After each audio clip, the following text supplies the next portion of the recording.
네, 그러면 이제 네 번째 주제입니다. 금융시장이 안정화되면 우리가 어떤 좀 긍정적인 효과를 주식시장에서 누릴 수 있을까에 대한 내용입니다. 그 장기자금들의 특성에 대해서 한번 말씀을 드려볼게요. 뭐 우리가 이제 장기자금이라 얘기하는 거는 연기금 이런 데들이요. 진짜 엄청 규모도 크고 막 위원회도 막 여러 개 구성이 돼 있고 그래가지고서 글로벌 투자하고 하나만 담을 수 없으니까 주식도 사고 채권도 사고 대체 투자도 하고 막 부동산 같은 거죠. 그러는 것들을 얘기를 해요. 그러니까 이런 데들에서는 이렇게 자산을 나눠요. 그리고 그 자산 어떻게 그 퍼센트를 나누느냐에서 대부분의 수익률이 결정이 됩니다. 그러니까 우리가 이제 이게 뭐 자산 배분 효과라고 하죠. 그러니까는 그 구체적으로 그 내에서 자산 배분 해놓은 거 내에서 뭘 고르느냐가 중요하냐, 스탁 피킹이 중요하냐, 아니면은 이제 그 에셋 얼로케이션이 중요하냐라고 했을 때는 여기는 배분 자체가 중요합니다.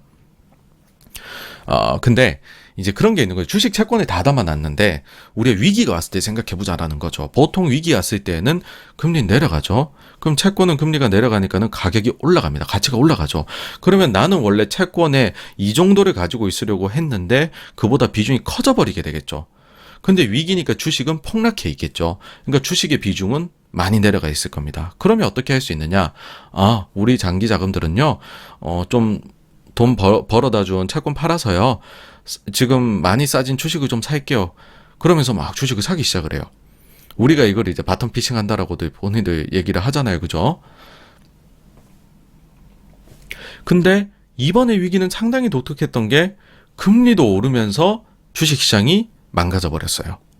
그러니까 채권이고 주식이고 다 손해가 나버렸어요. 그러니까는 장기 자금들이 이 같은 자산 배분을 할 수가 없었다라는 겁니다. 그러니까 주식을 사기가 어려웠어요, 상당히. 그래서 장기 자금들이 주식을 사주려면 결국에는 돌고 돌아서 결론이 하나입니다. 금리가 빠져줘야 돼요. 그러니까 이 말은 뭐냐면 채권 가격이 안정 혹은 올라가 주어야 주식도 살 수 있다라는 겁니다. 그러니까 그들 입장에서 비로소 숨통이 좀 트이게 되는 거죠. 우리나라 한번 보세요. 지금 수급을 보시면은 10월 초부터 해가지고 연기금 등 매매 동향을 보시면 7천억 순매도예요. 그런 생각 드실 수 있습니다. 아니 그저 86번가에서 뭐 좀 얼마 전에는 연금이 지금 국내 주식 비중이 낮아서 살 수도 있다더니만은 그거 안 그렇네요? 예, 그게 지금 금리가 그 사이에 뭐 우리나라 크레딧 막 문제 생기면서 더 올라가 버렸었거든요. 여기에 대해 갖고 이제 시장에서 지금 나 있는 이야기는 뭐냐 하면 채권을 사기 위한 걸로 보인다라는 거예요. 그러니까 지금 주식은 좀 바닥에서 올랐고 반대 상황이 돼버린 거예요. 우리가 주식쟁이들이 바랬던 거는 금리가 좀 떨어져가지고서 그 자금으로 주식을 좀 사줬으면 좋겠어요 이건데 반대로 주식이 올라가가지고서 조금 주식을 팔아서 채권을 바치고 있었던 거예요 지금. 그래서 주식에서 7천억 정도가 순매도가 나갔다. 예. 그러니까 국내 채권 시장이 아비규환인 게 이런 식으로 사실은 유탄이 되어 돌아오기는 했었습니다. 근데 이제 지금 좀 안정이 나타나고 있잖아요, 최근에. 자, 그러면은 우리가 장기 자금들한테 뭘 좀 기대해 볼 수 있지 않겠냐라는 거고, 그랬을 때 장기 자금들의 자산 배분 시기를 우리가 좀 보면서 얘기를 해볼 수 있을 것 같아요. 뭐냐 하면 이들이 이제 막 샀다 팔았다 이렇게 잘 안 해요. 그러니까 워낙 큰 자금이니까 무겁게 움직이거든요. 그래서 분기 말 혹은 뭐 좀 빨리 움직인 데는 월말에 바꾸는데 보통은 분기 말을 노립니다.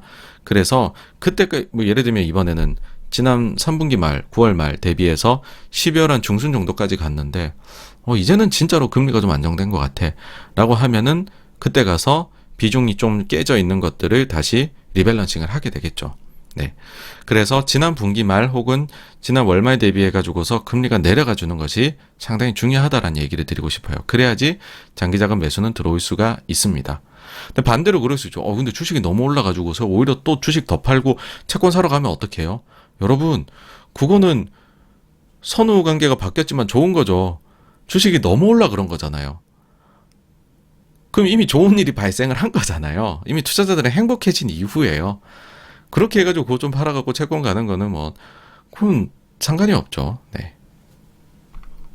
자, 우리가 최근에 잊고 있었던 전략이 하나 있어요. 뭐냐 하면은 6040 전략입니다. 그 금융위기 이후에 이 전략이 굉장히 유행했거든요. 글로벌에서 최고로 유행한 제가 볼 땐 전략이다라고 생각을 해요. 이게 뭐냐 하면 주식 100원이 있으면은 60원으로 주식 사고 40원으로 채권 사는 거예요.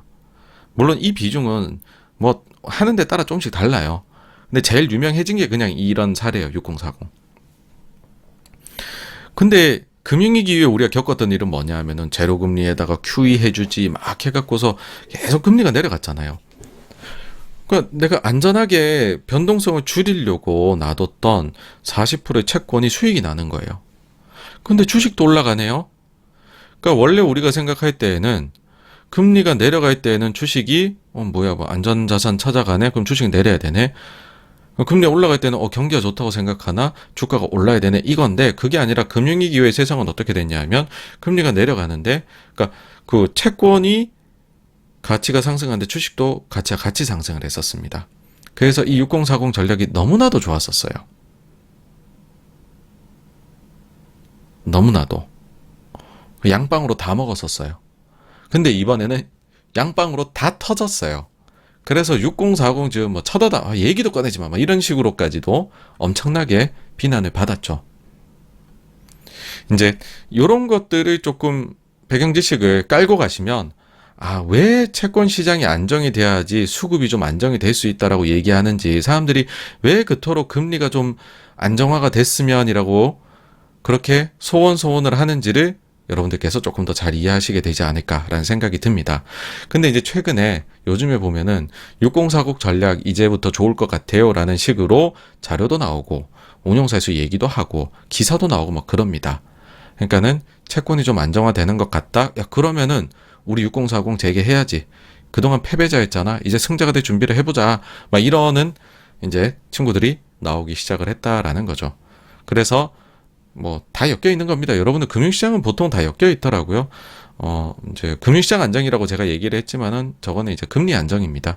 금리 안정이 나타나면은 그 정도로 이제 다른 데도 수급이 생각보다는 상당히 좀 온기가 돌 수 있다. 결론적으로는 그런 말씀을 드리고 싶습니다. 그럼 이제 지금 상황은 어떠냐 하면은 심플하게 두 가지만 말씀드리면요. 우리나라 같은 경우에 국채 3년물이 3분기 말 10월 말에 4%가 넘었었어요. 근데 지금 3.6%대입니다. 다음으로 미국 같은 경우에 미국채 10년물이요. 3분기 말에는 3.8%였고 10월 말에는 4%가 넘어갔었어요. 근데 이게 지금 역시나 또 3.6%대로 들어와 있거든요. 그래서 더 떨어질 필요도 없고 요대로만 그냥 연말까지 가주면 좋겠어요. 저는 개인적인 바람은. 네. 그 정도만 해도 충분하다. 역할을 다 한다. 라는 거고, 그 다음 그런 게 있어. 그럼 뭐 자꾸 그냥 계속 내려가야지 저 6040 전략 좋은 거 아니냐 하실 수 있는데, 채권은 여러분들 이자를 주잖아요. 그러니까 사실은 채권에서 터지지만 않고 있으면 이자가 나오거든요. 그러면 주식의 숨통은 트여요. 조금이라도. 네. 그렇다는 거까지 말씀을 드리고, 네. 긍정적 효과 네 번째 오늘 주제는 여기에서 줄이도록 하겠습니다. 네.